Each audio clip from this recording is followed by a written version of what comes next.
नमस्कार दोस्तों, मैं राहुल मिश्रा और मैं आप सभी का एक बार फिर से स्वागत करता हूं आपके अपने चैनल माई पाठशाला में और पाठशाला रेलवे एग्जाम में। रोज की तरह आज भी आपके लिए करंट अफेयर्स लेकर आ गया हूं। आज तारीख है 19 जून। आज के इंपॉर्टेंट करंट अफेयर्स हम लोग यहां पर कवर करने वाले हैं। पहले हम लोग डिटेल सेक्शन कवर करेंगे, फिर वन लाइनर करेंगे और फिर उसके बाद क्विज करेंगे, जिसकी वजह से आपको जो करंट अफेयर्स है वो बेहद अच्छी तरीके से याद हो जाएगा। मेरा जो उद्देश्य रहता है करंट अफेयर्स का, मेरा इस तरह से रहता है कि कहीं आप बोर ना हो। करंट अफेयर्स आपको एक कहानी की तरीके लगे, जैसे आप कोई न्यूज चैनल देख रहे हो केवल उसी तरीके से लगे। आपको बहुत ज्यादा डेटा देने का भी मेरा कोई मकसद नहीं रहता कि मैं आपको बहुत सारा डेटा निकाल के दे दूं।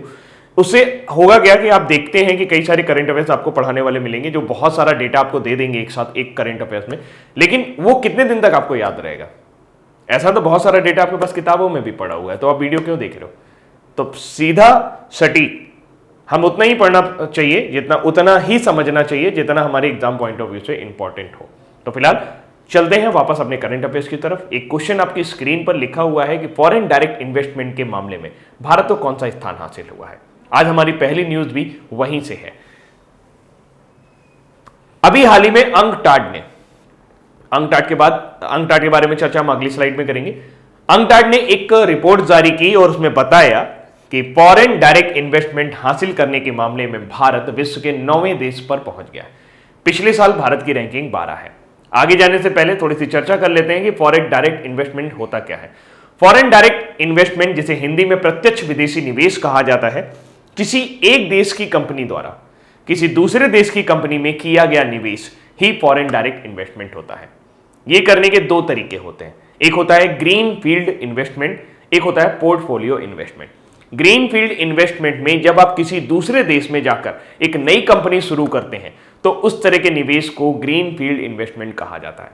जबकि पोर्टफोलियो इन्वेस्टमेंट के मामले में आप किसी दूसरे देश की कंपनी में कुछ शेयर खरीद लेते हैं, वहां पर आपको उनके अंदर मतदान का अधिकार मिल जाता है। भारत की बात करें तो कम से कम 10% हिस्सेदारी फॉरेन डायरेक्ट इन्वेस्टमेंट के लिए होनी चाहिए। जब आपको 10% हिस्सेदारी मिलती है तभी आपका प्रत्यक्ष विदेशी निवेश माना जाएगा।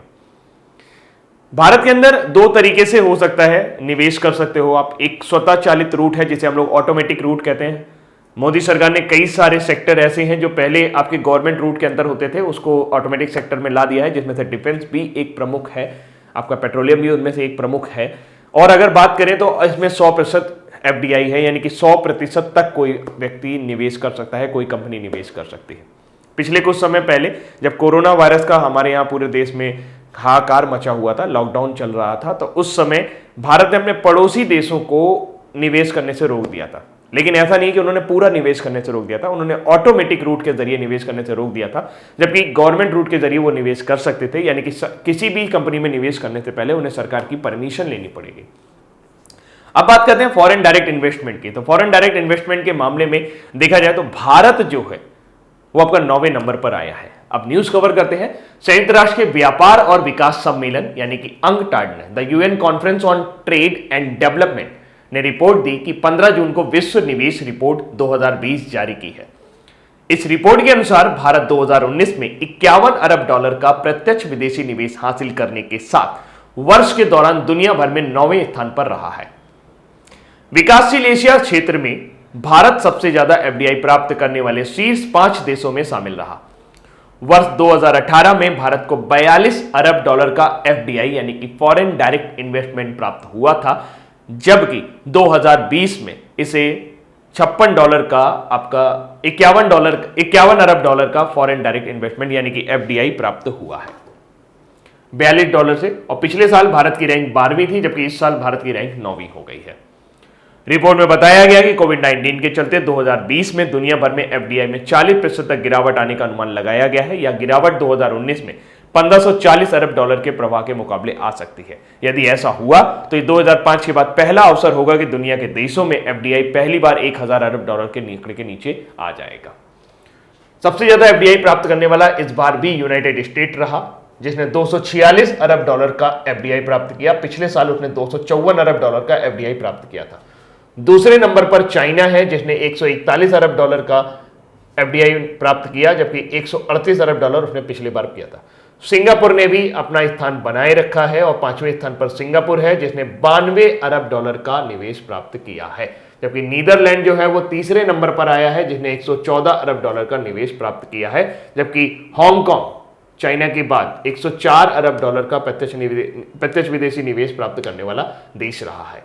तो इस तरीके से अगर आप देखें तो इंडिया का जो है वो उसने $51 अरब का निवेश प्राप्त किया है 2019-20 के मुकाबले।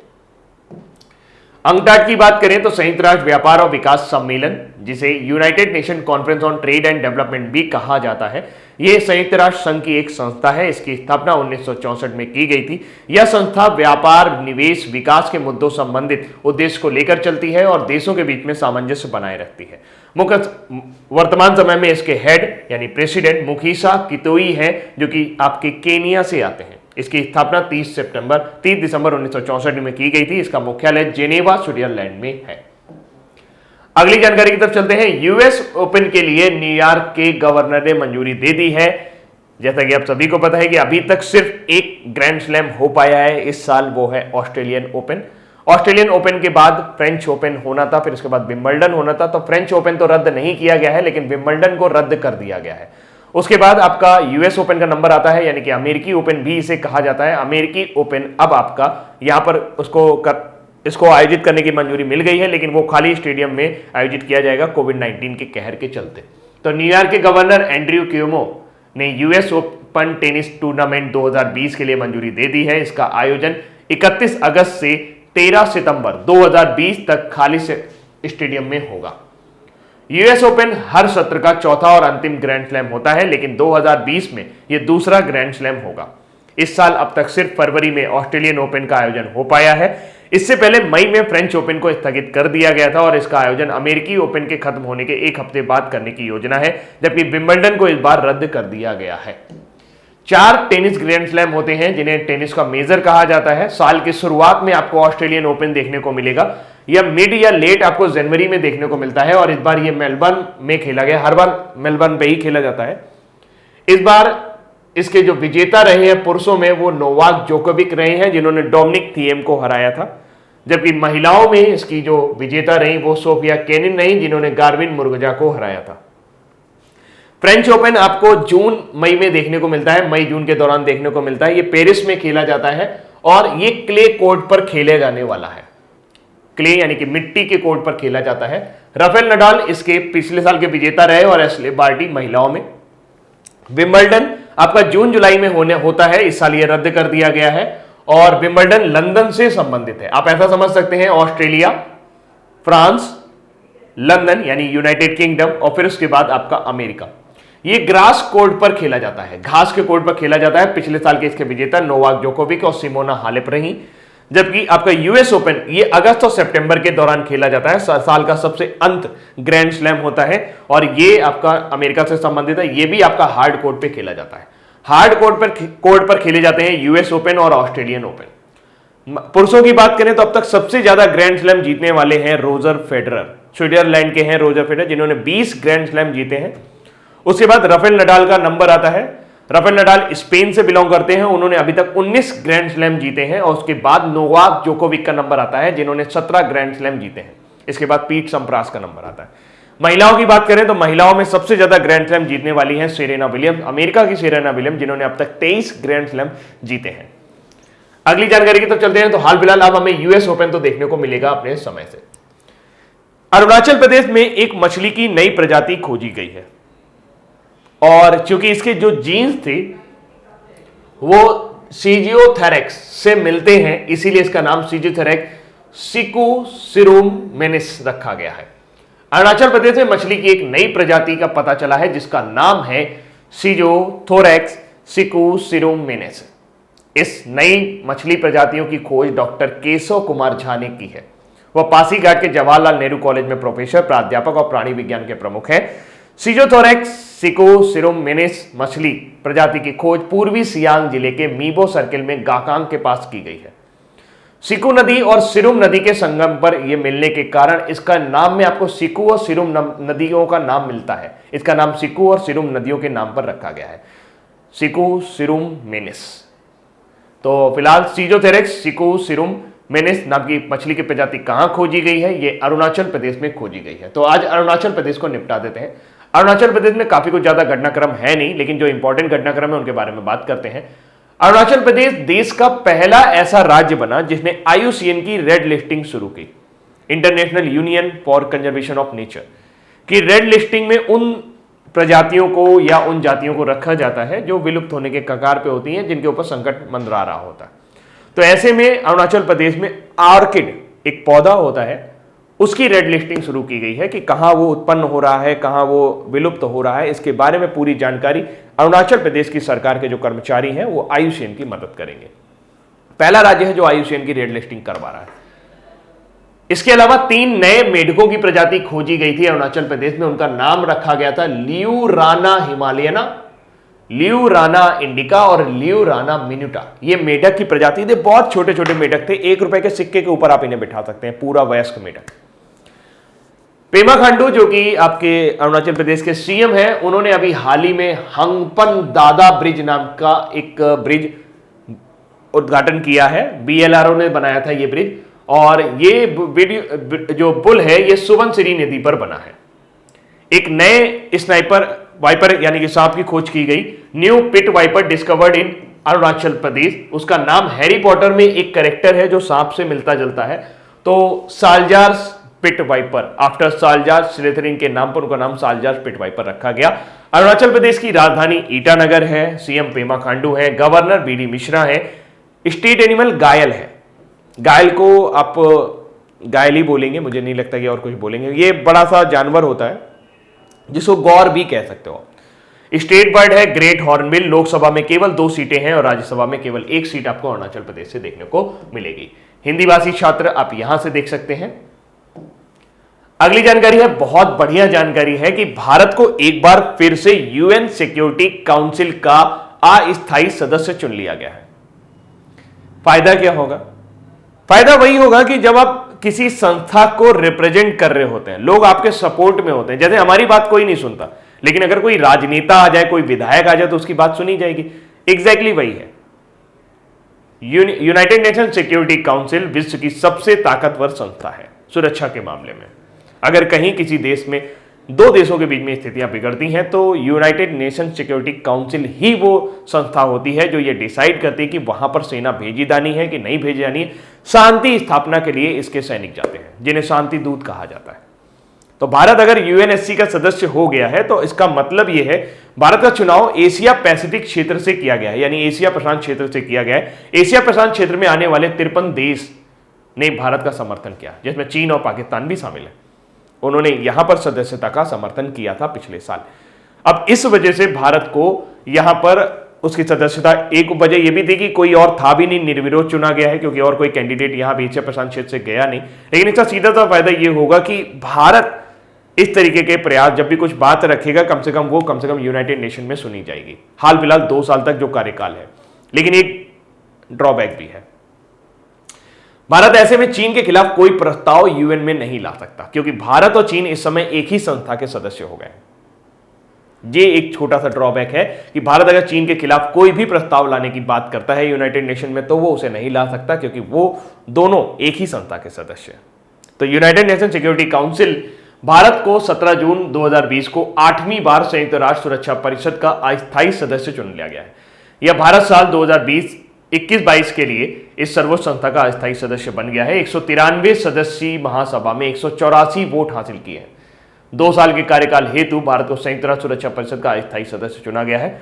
भारत के साथ साथ आयरलैंड, मैक्सिको और नॉर्वे ने भी 17 जून 2020 को आयोजित सुरक्षा परिषद के चुनाव जीते। भारत साल 2021-22 के कार्यकाल के लिए एशिया पैसिफिक कैटेगरी से अस्थायी सीट के लिए उम्मीदवार था। भारत इससे पहले 1950-51, 67-68, 72-73, 77-78, 84-85, 91-92 और 11-12 में यह जिम्मेदारी निभा चुका है और 8वीं बार भारत का सुरक्षा परिषद में पहुंचना काफी ज्यादा महत्वपूर्ण है। महासभा प्रत्येक 2 साल के लिए 2 वर्ष के कार्यकाल के लिए कुल 10 में से 5 अस्थायी सदस्यों का चुनाव करती है। परिषद में चुने जाने के लिए उम्मीदवार देशों के सदस्य देशों को 2/3 बहुमत की आवश्यकता होती है। यूनाइटेड नेशन सिक्योरिटी काउंसिल की बात करें तो इसमें कुल 15 सदस्य होते हैं, जिसमें से 5 स्थायी सदस्य हैं जिनके पास वीटो पावर होती है, और वो 5 स्थायी सदस्य आपके हैं US, यानी संयुक्त राज्य अमेरिका, यूके यानी कि इंग्लैंड, फ्रांस, रसिया और चाइना, जिनके पास वीटो पावर होती है। जबकि 10 सदस्य अस्थायी होते हैं और 10 में से 5 हर साल 2 वर्ष के कार्यकाल के लिए चुने जाते हैं। यूनाइटेड नेशन सिक्योरिटी काउंसिल में अगर देखा जाए तो भारत का ये 8वां कार्यकाल होगा। 193 देशों में उसे 184 वोट हासिल हुए थे और अब भारत सिक्योरिटी काउंसिल में एक मजबूत पकड़ रखेगा। संयुक्त राष्ट्र सुरक्षा परिषद की बात करें तो संयुक्त राष्ट्र सुरक्षा परिषद संयुक्त राष्ट्र के 6 प्रमुख अंगों में से एक है, जिसका उत्तरदायित्व है कि अंतर्राष्ट्रीय शांति और सुरक्षा बनाए रखना। परिषद को अनिवार्य निर्णयों को घोषित करने का अधिकार भी है। ऐसे किसी निर्णय को संयुक्त राष्ट्र सुरक्षा परिषद का प्रस्ताव कहा जाता है। मुख्यालय न्यूयॉर्क में है। स्थापना 24 अक्टूबर 1945 यानी जब संयुक्त राष्ट्र की स्थापना हुई तभी इसकी स्थापना भी हुई। संयुक्त राष्ट्र के वर्तमान समय में जो सचिव है वो है एंटोनियो गुतरेस। अगली जानकारी तब चलते हैं, ये नाबार्ड से जुड़ी हुई है। नाबार्ड के बारे में मैंने आपको पिछले महीने एक अपॉइंटमेंट के बारे में बताया था, उसके बारे में जरूर चर्चा करेंगे, लेकिन अभी हाल फिलहाल न्यूज, नाबार्ड यानी national bank for agriculture and rural development की एक निवेश शाखा है जिसका नाम है नाब वेंचर्स। इसकी स्थापना अभी की गई है और अब ये कंपनियों में निवेश करेगी, खासकर उन कंपनियों में जो ग्रीन फील्ड की कंपनियां हैं। ग्रीन फील्ड की कंपनियां उन्हें कहते हैं जो कृषि आधारित उद्योगों पर काम करती हैं। तो ग्रामीण फिनटेक स्टार्टअप, एक जय किसान नाम का एक फिनटेक स्टार्टअप है, उसमें अपना पहला निवेश किया है। नाब वेंचर्स को मई 2019 में 500 करोड़ से अधिक प्रस्तावित कॉप्स के साथ लॉन्च किया गया था। मुंबई स्थित स्टार्टअप में 30 करोड़ के फंडिंग राउंड के हिस्से के रूप में इसमें निवेश किया गया है। और जय किसान जो है ये किसानों के लिए हितकारी कार्यों से जुड़ी हुई एक कंपनी है। राष्ट्रीय कृषि और ग्रामीण विकास बैंक की बात करें तो जो इसका मैं न्यूज की बात कर रहा था, अभी हाल ही में गोविंद राजुलू चिंटाला जी को यहां पर इसका प्रेसिडेंट बनाया गया है। यह अपॉइंटमेंट अभी हुई है। राष्ट्रीय कृषि और ग्रामीण विकास बैंक मुंबई इसका मुख्यालय है। इसकी स्थापना 12 जुलाई 1982 को की गई थी। अगली जानकारी है, जो तस्वीर आप देख पा रहे हैं ये भी संयुक्त राष्ट्र से ही जुड़ी हुई है। संयुक्त राष्ट्र महासभा का 75वां अध्यक्ष के रूप में तुर्की के राजनयिक बोल्कान बोजकिर को निर्विरोध चुना गया है। उन्होंने तिजानी मोहम्मद बंदे जो कि नाइजीरिया से बिलोंग करते हैं उनका स्थान लिया है। बोची की उम्मीदवारी पश्चिमी यूरोप और अन्य राज्यों के बीच से समर्थन प्राप्त थी। वह 1 वर्ष की अवधि के लिए यह पद संभालेंगे। बोल्कान बोजकिर को उनके पक्ष में 178 वोट मिले क्योंकि 11 राष्ट्रों ने मतदान नहीं किया। मतदान गुप्त माध्यम से किया गया था। बोल्कान बोजकिर जनरल असेंबली के मुखिया बनने वाले पहले तुर्की नागरिक हैं, यानी कि पहली बार तुर्की से किसी को यहां पर संयुक्त राष्ट्र महासभा का हेड बनाया गया है। तिजानी मोहम्मद बंदे अभी आपके 74वें अधिवेशन के हेड थे, जो 1 साल का कार्यकाल उनका पूरा हो गया। अब उनकी जगह आए हैं बोल्कान बोजकिर तुर्की से। अगली जानकारी की तरफ चलते हैं। खेल मंत्रालय ने अपना एक फ्लैगशिप कार्यक्रम शुरू किया है, खेलो इंडिया योजना। इसके लिए उन्होंने सेंटर बनाने की बात की है। सेंटर वो जहां पर खेल सीखे जा सके, खेलों के बारे में साक्षरता बढ़ाई जा सके, खेलों के बारे में नॉलेज बढ़ाई जा सके। तो खेलो India state centres of excellence की स्थापना करना जा रहा है। पूरे देश में एक मजबूत खेल पारिस्थितिकी तंत्र को बनाने के प्रयासों के तहत प्रत्येक राज्य में केंद्र शासित प्रदेश एक किस्के को चिन्हित करेगा। किस्के की स्थापना के पहले चरण में खेल मंत्रालय ने भारत के 8 राज्यों में सरकारी स्वामित्व वाले ऐसे खेल सुविधा केंद्रों की पहचान की है। ये राज्य हैं अरुणाचल प्रदेश, मणिपुर, मिजोरम, केरल, तेलंगाना, नागालैंड, कर्नाटक और उड़ीसा।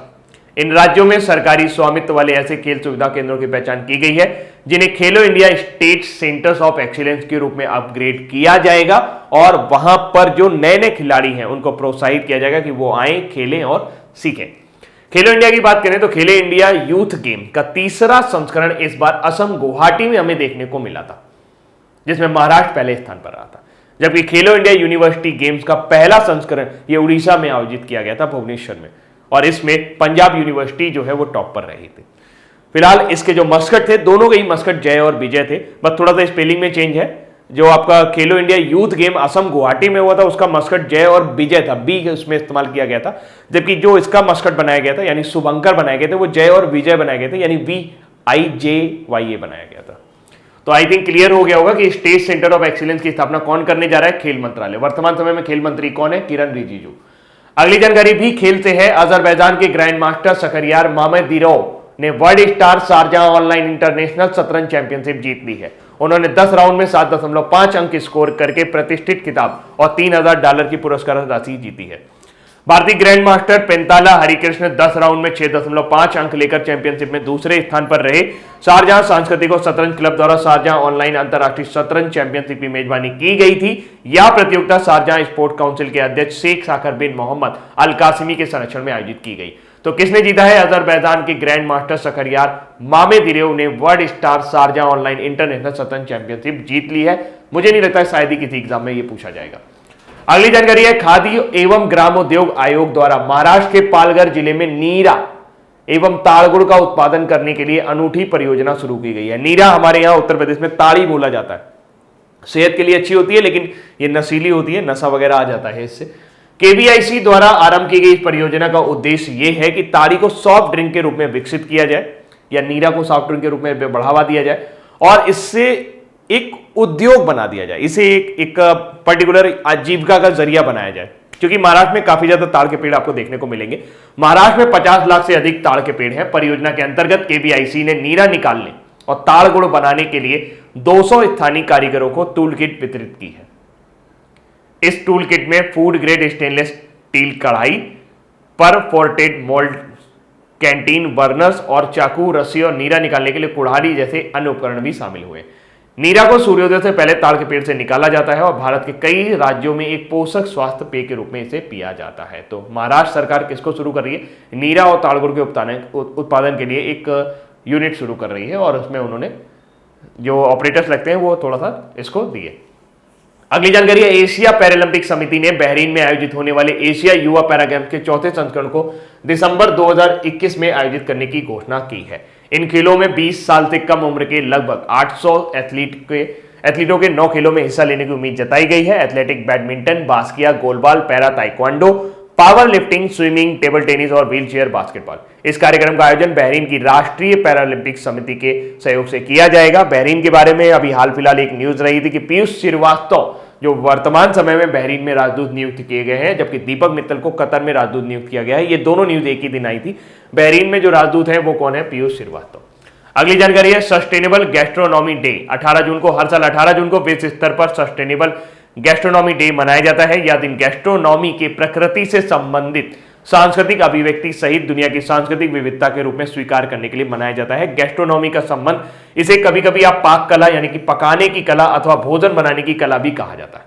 यह एक विशिष्ट क्षेत्र से जुड़ी खाना पकाने की विधि भी हो सकती है। दूसरे शब्दों में कहें तो गैस्ट्रोनॉमी अक्सर स्थानीय भोजन और रसोई संबंधी व्यवस्था को संदर्भित करता है कि क्या, जैसे आपके यहाँ पंजाब में अलग तरीके से खाना बनाया जाता है, हमारे यहाँ अलग तरह से खाना बनाया जाता होगा, तो अलग अलग जगहों पर अलग अलग बनाया जाता है। तो उस संस्कृति को बचाए रखने के लिए, उस पाक कला को बचाए रखने के लिए यह दिन मनाया जाता है। इसके अलावा एक उत्सव के बारे में बात करते हैं। उड़ीसा में मनाया गया है रज पर्व या राजा पर्व। उड़ीसा में हर्षोल्लास के साथ रज पर्व या राजा पर्व उत्सव मनाया गया है। यह 3 दिनों तक चलने वाला एक अनूठा त्योहार है जिसमें मानसून की शुरुआत और भूदेवी यानी धरती माता की विशेष पूजा की जाती है। ऐसा माना जाता है कि इस दौरान धरती माता यानी भूदेवी मासिक धर्म से गुजरती हैं और इसमें चौथा दिन धरती के स्नान का दिन होता है। राजा पर्व उत्सव मनाने के दौरान उड़ीसा के लोग धरती माता के मासिक धर्म के दिनों के प्रति सम्मान प्रतीक के रूप में 3 दिनों तक खुदाई, बुआई, जुताई जैसे सभी कार्य रोक देते हैं। ये 3 दिन इस प्रकार हैं: राजा संक्रांति, आषाढ़ मास के पहले दिन को संक्रांति से पहले दिन यानी पिल्ली राजा संक्रांति के दिन, और उसके बाद के दिन को भोजदा यानी कि बसी राजा के नाम से जाना जाता है। तो इस तरीके से ये 3 दिन मनाया जाता है त्योहार। पहला वाला राजा संक्रांति होता है, दूसरा दिन वाला पिल्ली राजा और संक्रांति के दिन, और उसके बाद के दिन का जो बोला जाता है उसे बसी राजा बोला जाता है। तो इसे राजा पर्व उड़ीसा में मनाया जाता है। अब बारी है आज के हमारे वन लाइनर की। नाबार्ड की निवेश शाखा नाब वेंचर ने अपना पहला निवेश किस ग्रामीण कंपनी में किया है? तो वो है जय किसान।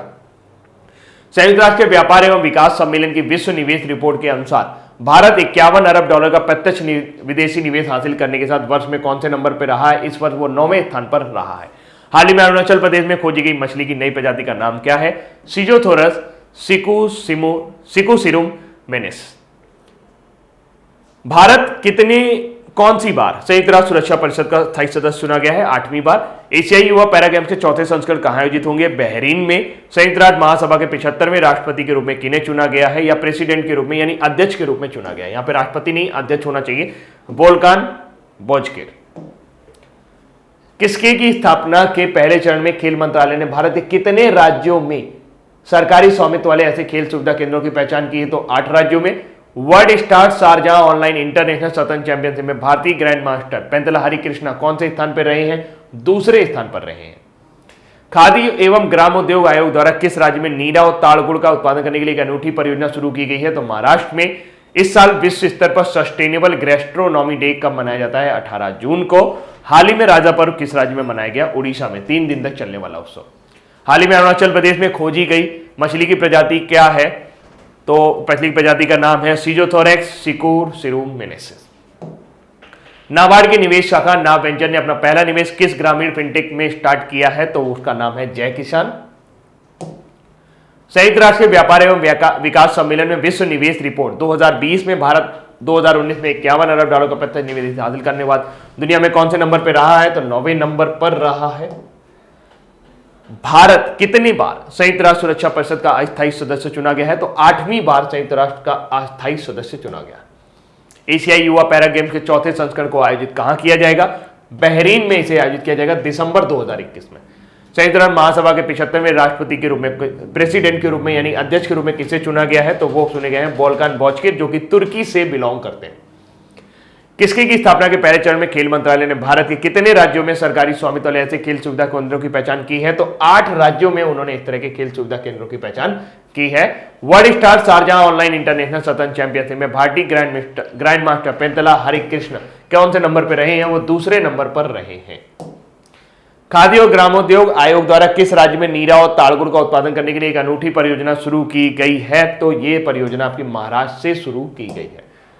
हर साल विश्व स्तर पर सस्टेनेबल गैस्ट्रोनॉमी डे कब मनाया जाता है? हर साल ये आपका 18 जून को मनाया जाता है।